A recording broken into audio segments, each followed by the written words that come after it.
નમસ્કાર, આપ જોઈ રહ્યા છો સ્પાર્ક ટુડે ન્યૂઝ। દેશના વડાપ્રધાન નરેન્દ્ર મોદી દ્વારા આજે ખેડૂતોના ખાતામાં કિસાન સન્માન નિધિ અંતર્ગત 23મો હપ્તો ચૂકવવામાં આવ્યો છે। ખેડૂતોના બેંક ખાતામાં સીધી રીતે સહાય પહોંચાડવામાં આવી ત્યારે અરવલ્લી જિલ્લાના મોડાસા ખાતે જિલ્લા કક્ષાનો કાર્યક્રમ યોજાયો હતો, જેમાં સાંસદ શોભનાબેન બારૈયા, પૂર્વ મંત્રી ભીખુસિંહ પરમાર, બાયડના ધારાસભ્ય ધવલસિંહ ઝાલા, જિલ્લા પંચાયતના પ્રમુખ મયુર પટેલ, જિલ્લા વિકાસ અધિકારી સહિત તંત્રના અધિકારી અને ખેડૂતો ખાસ હાજર રહ્યા હતા। સાથે ખેડૂતોને વિવિધ સહાય અર્પણ કરવામાં આવી હતી। અરવલ્લી જિલ્લામાં અગાઉ ચૂકવાયેલા 22 હપ્તામાં 765 કરોડની સહાય ચૂકવાઈ છે, ત્યારે 23મો હપ્તો ડિજિટલ રીતે ખેડૂતોના ખાતામાં જમા કરવામાં આવ્યો છે। પીએમ કિસાન ઉત્સવના દિવસે જે આપણે કિસાન નિધિ અંતર્ગત 23મો હપ્તો છે અને અત્યાર સુધી અરવલ્લી જિલ્લાની અંદર છેલ્લા 22 હપ્તાની અંદર અરવલ્લી જિલ્લાના ખેડૂતોને 764 કરોડ રૂપિયા સુધીની અરવલ્લી જિલ્લામાં આ યોજના હેઠળ આપણે લાભ મળેલ છે।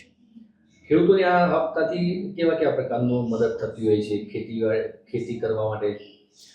ખેડૂતોને એક આ હપ્તાથી શરૂઆતના સ્ટેજ પર દર ત્રિમાસિક હપ્તો આપવામાં આવે છે, એટલે નાના મોટા જે ખર્ચા હોય કે નાની મોટી જે વિચારધારા છે એ એક પોઝિટિવ ઓરામાં લેવી જાય અને એક સહાયના સ્વરૂપમાં એક પોઝિટિવ ઓરાથી કિસાન ખેતીની શરૂઆત કરી શકે છે।